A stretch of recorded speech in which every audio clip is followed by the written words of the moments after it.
All right, hey guys. So today I'm gonna tell you guys what it feels like.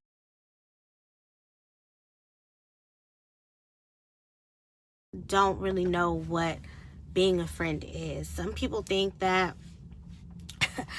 being a friend is like, oh, this is my homegirl, this is my homeboy. I hang out with him, I go places with him, from time to time, but I don't really fuck with him like that. That's not your friend, that's an associate. Your friend is somebody that you can go to for any and everything and not have to fear judgment. If you have to fear judgment from your friends, that means they aren't your friends. And sometimes you could be more of a friend to a person than a person is to you. Sometimes when you have friends, you're genuinely there for each and every one of your friends, no matter what.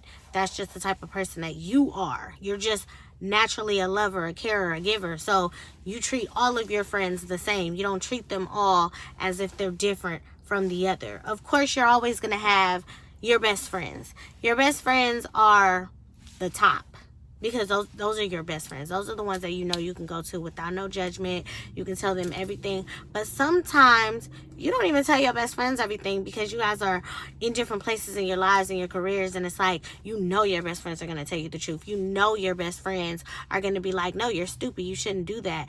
Whereas your friend that you go to and you're confiding in, your friend is gonna be like, well, bitch, look, let me tell you, whatever you want to do, I'm down for it. Your friends and your best friends are not the same.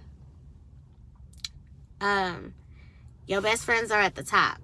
When it comes down to it, your best friends are always going to be there. Y'all been friends for years. Y'all have known each other the longest. Y'all have known each other since kids, birth, whatever. And then your mains are the ones that came after your best friends. They're not your best friends. They don't have that title. They have a different title, but those are the ones that you're like, okay, you know what? When I want to get into some BS, I'm going to go with them because they're my ride or dies.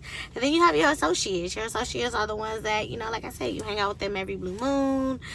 You don't really, tell them too much. You might be more of a friend to them, but they are not that much of a friend to you. But again, it's not an everyday thing. You don't text every day. You don't, you go a couple of days. That's your associate. Think about some stuff. How many of you guys have friends that if you were too intoxicated to drive and you were dropping them off at home, they would be like, you know what, park and come inside because you're drunk? How many of you guys know somebody that would do that for you? Versus, how many of you know that if your friend dropped you off and they were too drunk to drive, you would still let them drive? Regardless of who you live with, whatever the situation is, none of that matters when your friend is dropping you off and they're too drunk to drive and you still allow them to drive.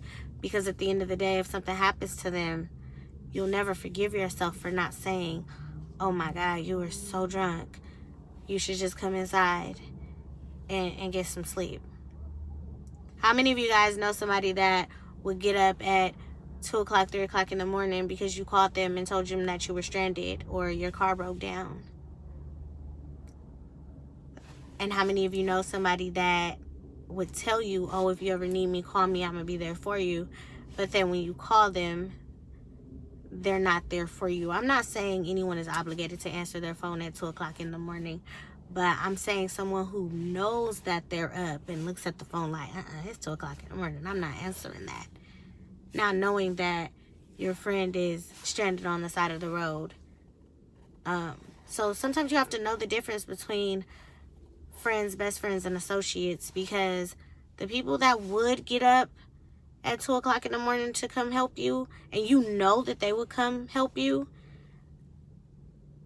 when you mess that type of friendship up, it's something wrong with you, because there's not many people who would do it. So when you have a friend that you know would do it and you lose that, it's really, really, really something wrong with you. Because nobody is obligated to be anything to anybody. Nobody is obligated to do anything for anybody. But when you have someone who genuinely looks out for you, no questions asked, those are the type of people that you try to keep. Those are not the type of people that you try to lose, because The people that you lose them for, the people that wouldn't come pick you up at 2 o'clock in the morning, the people that wouldn't let you come in their house and go to sleep because they know that you're drunk, those are the type of people who are going to walk out on you and let you go and make new friends because they don't know how to be a friend. So they're always constantly making friends because they don't know how to be a friend. So make sure you guys know the difference between a friend, an associate, and a best friend, because they are not the same. They might all flow together in the category of friendship, but their titles all hold different weight. Thanks for watching, guys.